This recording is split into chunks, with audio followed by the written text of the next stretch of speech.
활동하기 유리한 또 조건이기도 합니다. 우선 지도를 보시면 우리가 쉽게 알 수 있듯이 이 아덴만은 세계에서 가장 중요한 항로 중 하나인데요.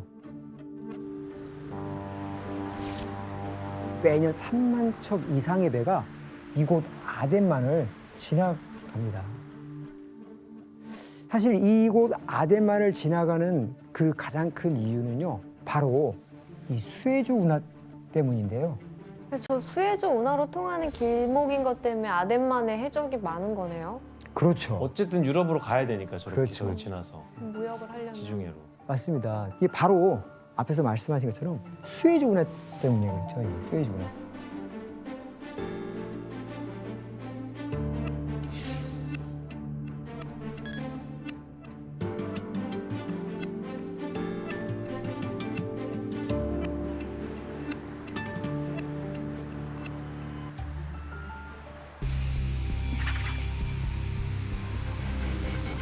이게 바로 사실 아시아와 유럽의 그 최단 항로거든요. 그래서 이 아덴만은 전 세계 해상 운송의 요지입니다. 더군다나 그 사우디아라비아 이쪽 비롯한 이 석유 산출국들이 여기 많잖아요. 네. 그래서 석유를 실은 이런 값비싼 유조선들이 많이 지나가고 여기 있는 아덴만 인근이 바로 길목입니다. 예. 그래서 자신들의 그 바다를 지키기 위한 자경단으로 시작한 소말리아 해적들은 몇 년 사이에 급격하게 늘어납니다.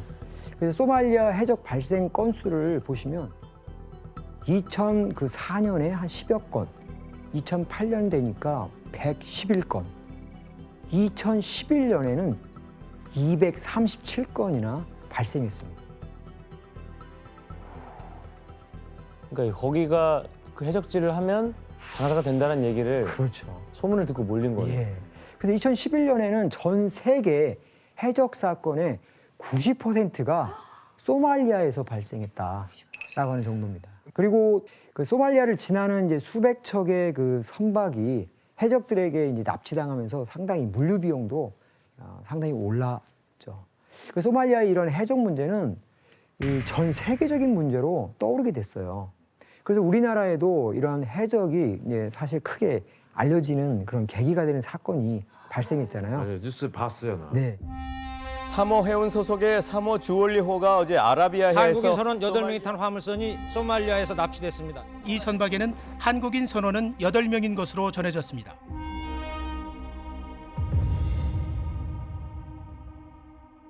납치된 배는 3호 주올리호였잖아요. 이 3호 주올리호가 이 화물을 싣고 아랍에미레이트에서 스리랑카로 이동하던 중에 피랍된 겁니다. 그 해적들은 총으로 선원들을 위협해서 인질로 잡고 구금한 뒤에 선장을 협박해서 소말리아에 있는 본고지로 끌고 가려고 했어요. 이때 신고를 받은 한국 해군의 청해부대 대원들이 해적들이 장악한 배에 침투해서 선원들을 구해내는 아덴만 여명 작전이었죠. 우리군 청해부대 소속 최영함이 현장으로 급파됐다는 소식이 들어왔습니다. 최영함은 3호 주얼리호에 근접한 뒤 구출 여부를 판단할 것이라고 합참은 밝혔습니다.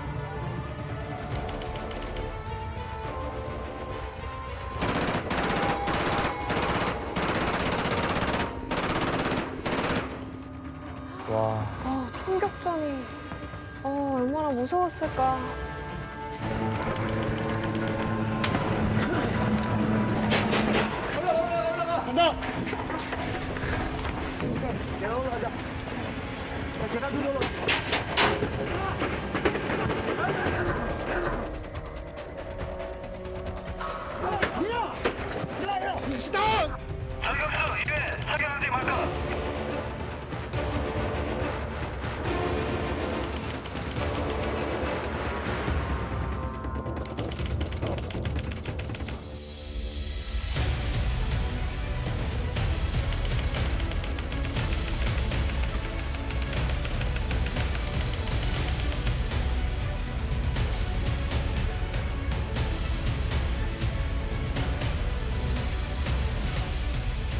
살벌하네, 진짜. 어우. 목숨을 걸고 구출을 한 거잖아요. 네, 맞습니다. 그 당시에 진짜 기사를 많이 봤던 것 같아요. 그때 석혜균 선장님 네. 총상도 입으시고 되게 용감하게 싸운 영웅으로 네. 기억을 하거든요. 이 3호 주얼리호에서 보신 것처럼 이렇게 다행히 납치된 배를 이제 구해낸 사건도 있었지만요. 또 그렇지 못한 경우도 많았습니다. 바로 같은 해에 한국의 유조선이 100억이 넘는 거액의 몸값을 주고 풀려난 사건이 있었습니다.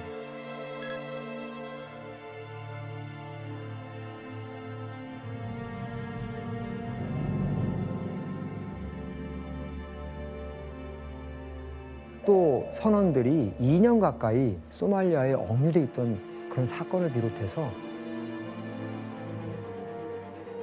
수백 명이 넘는 인명 피해도 있었습니다. 미국에서도 납치 사건이 있지 않았나요? 네, 머스크 알라바마호 사건이라고 하는데 그때는 미국에서 거의 처음으로 이런 해적이라는 일이 일어났다는 거 뉴스로 알려져서 미국 사람들도 많이 그런 주목하게 됐어요.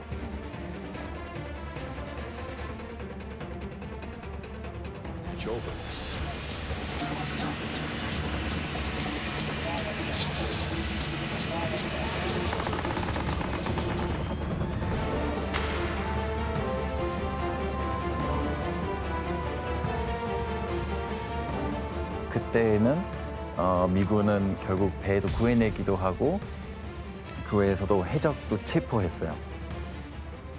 체포한 해적도 끌고 가서 미국으로 데리고 가는 건데 그 해적이 나왔을 때는 다 충격받았어요. 왜요? 생각해보면 뭐 무섭거나 이런 거 뭐 그렇게 생기겠죠. 저 무섭죠. 근데 완전 소년 18살인 해적이었어요.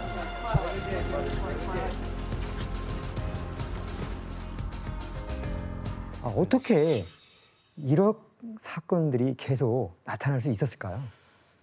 위장했겠죠. 해적 아닌 척하고 하는 거 아니에요? 그렇죠. 바로 이 소말리아 해적들이 상당히 조직화되어 있었고 체계화되었기 때문에 그렇습니다.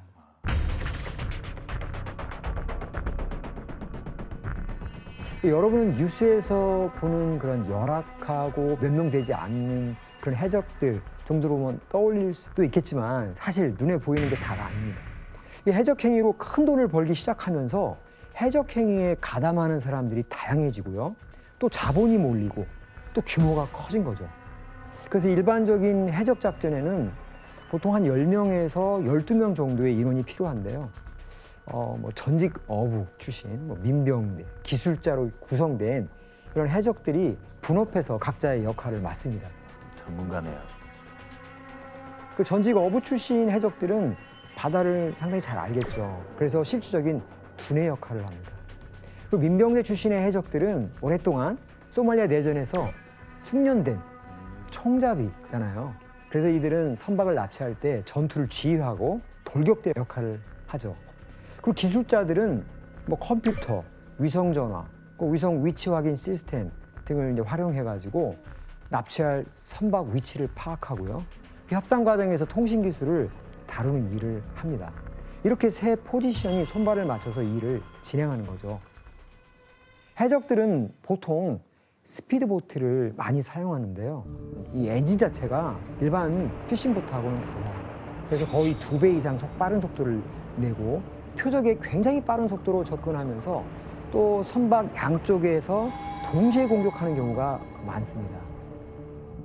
그리고 배에 오르면 배를 조종하는 조타실을 확보한 뒤에 선원들을 억류하고 배를 장악해버립니다. 그렇게 하고 나서는 그럼 뭐 어떻게 해요? 사실 이제 해적들이 거대한 배를 직접 운전을 할 수 없으니까 항해에 필요한 최소한의 인원만 남기고 다른 선원들은 모두 감금한 다음에 최대한 빠르게 자신들이 거주하고 있는 근거지로 배를 끌고 갑니다. 소말리아의 항구에 배를 정박시켜 놓고 본격적으로 거액의 몸값을 협상해서 돈을 받아내려고 하는 거겠죠. 운이 이렇게 하나 봐요, 협상대로?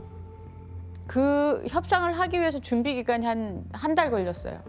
맞습니다. 협상 기간이 이유가 짧게는 뭐 한두 달에서 길게는 몇 년까지 걸려요. 아니, 상당히 근데- 오래 걸리기 때문에. 근데 저렇게 만약에 해적질을 했잖아요. 네. 몸값은 어떻게 그럼 전달 뭐 100억 원을 달라 그러면 뭐 계좌이체하겠죠. 뭐 어떻게 직접적? 그렇죠. 이 아니 현금으로 줘야겠지. 계좌이체 하면 안 되죠. 해적들한테 이제 몸값을 전달하는 데는 뭐 여러 가지 방법이 있는데요.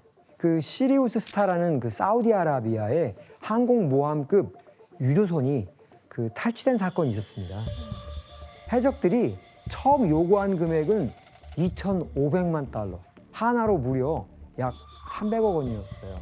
근데 사우디 정부가 2개월간의 협상 끝에 주기로 한 금액은 약 35억 원이었습니다.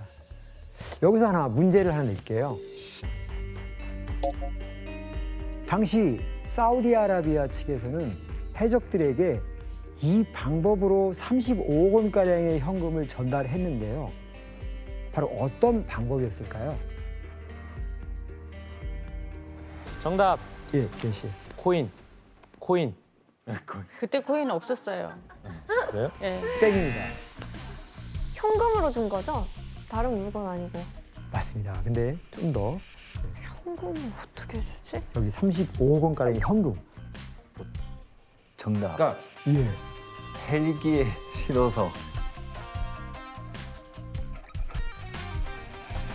헬기에 실어서 정답입니다. 떨어뜨리고. 정답이십니다. 예. 와. 사진 한번 보실까요? 예, 보이시면 저 조그마한 게 바로 경비행기는 지나가고 없죠. 낙하산에 매달려 있는 게 바로 35억 돈다발이에요? 원의 돈다발이죠. 이렇게 35억 원을 경비행기에 싣고 낙하산에 매달아서 배에 떨어뜨린 건데요. 해적들은 돈을 받자마자 바로 갑판 위에서 돈을 분배했다고 합니다. 그런데 이렇게 계속 지속적으로 해적의 피해를 받는데 선박들 네. 그러면 그 피해 받는 나라에서 저렇게 저 지경까지 안 가게 애초에 좀 뭐 예방을 하던가 그런 게 네. 없었어요, 아예? 사실 이제 소말리아 해적의 피해를 막기 위해서 세계 여러 나라에서 온갖 방법이 개발됐습니다. 소탕 작전.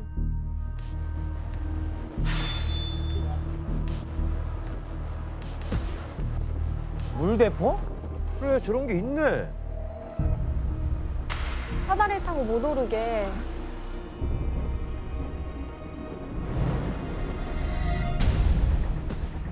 음향대포는 뭐지?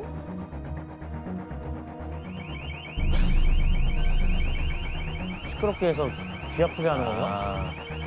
아, 가까이 못 오게.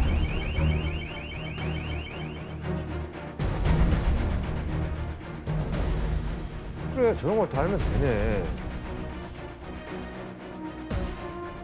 사다리를 못 걸어요, 이제. 그러네요. 이제 못 타고 전기가 오르겠네요. 흐르니까.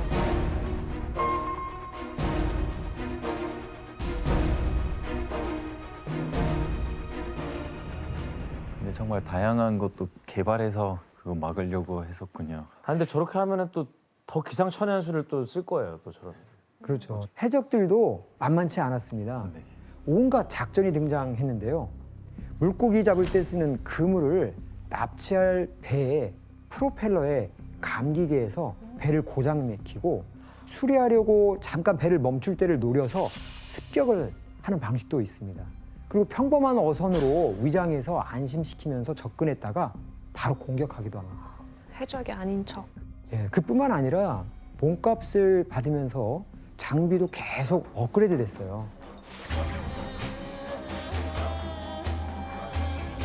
그래서 이제 바다 위에서도 터지는 위성 전화라든가 배를 쫓는 GPS 장비, 그 AK-47 같은 이런 총 기본이고 뭐 로켓포 RPG, 휴대용 대공 미사일까지 갖추고 다닙니다.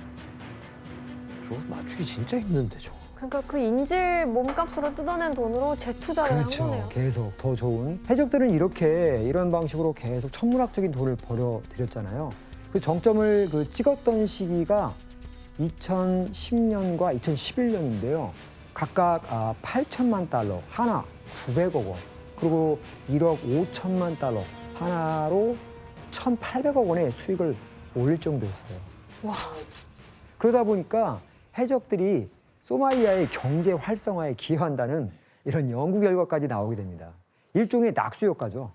연구에 의하면 해적이 배를 한 척 납치하면 여기에 100여 명의 인력이 필요하게 된다는 건데요. 그래서 이제 해적과 인질들에게 음식을 제공해주는 요리사를 포함해서 배를 지키고 인질을 감시하는 등 와. 100여 명의 일자리가 계속 생겨나는 겁니다. 소말리아 사람들한테 물어보시면요. 아무도 해적이 나쁘다고 안 해요. 다들 산업 역군이에요.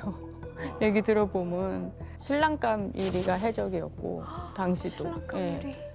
아이들한테 넌 커서 뭐가 되고 싶니? 그러면 당연히 해적, 아빠 같은 용감한 해적이 되고 싶다. 소말리아가 점점 이제 화폐도 생산할 수 없고 국가가 기능이 없어져가지고 그러니까 이제 어느 순간부터 미국 돈이 이렇게 미국 달러가 유통이 되기 시작했거든요. 그러면서 달러를 버는 산업 역군 그렇게 받아들이거든요. 사실 이 해적들이 이 몸값을 받으면 해적 단원들이 그대로 다 가져가는 게 아닙니다. 가령 100억을 몸값으로 받으면 몸값의 30억 정도는 해적들이 나눠 갖고요. 10억은 배를 지키는 사람에게 주고 10억 정도는 그 지역 사회로 흘러 들어갑니다. 그 지역 사회로 흘러간 돈은 의료나 교육처럼 이 주민들의 복지와 지역 발전에 쓰이기도 합니다.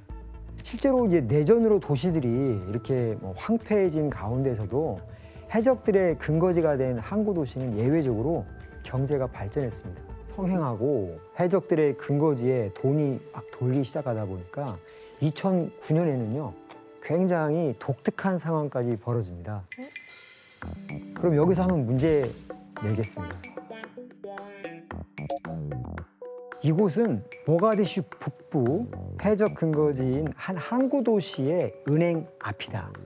사람들이 모여 있는 이유는 뭘까요? 은행에 정답. 뭔가 배급하는 거 아니야?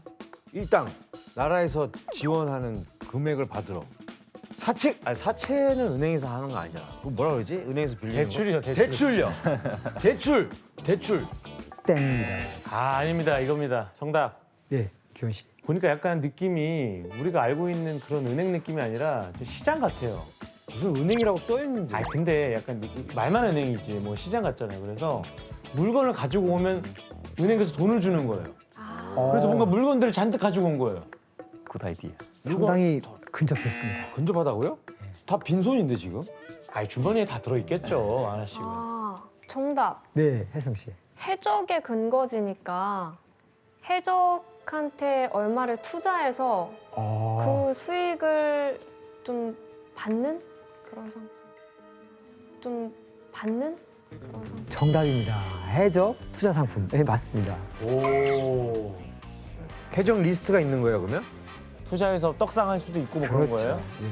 그래서 이제 사진을 아까 보셨듯이 자세히 보면 바르산 은행이라고 쓰여 있잖아요. 이게 옛날에는 은행이었던 곳이었는데 요즘엔 이제 주식 투자로 많이 하잖아요.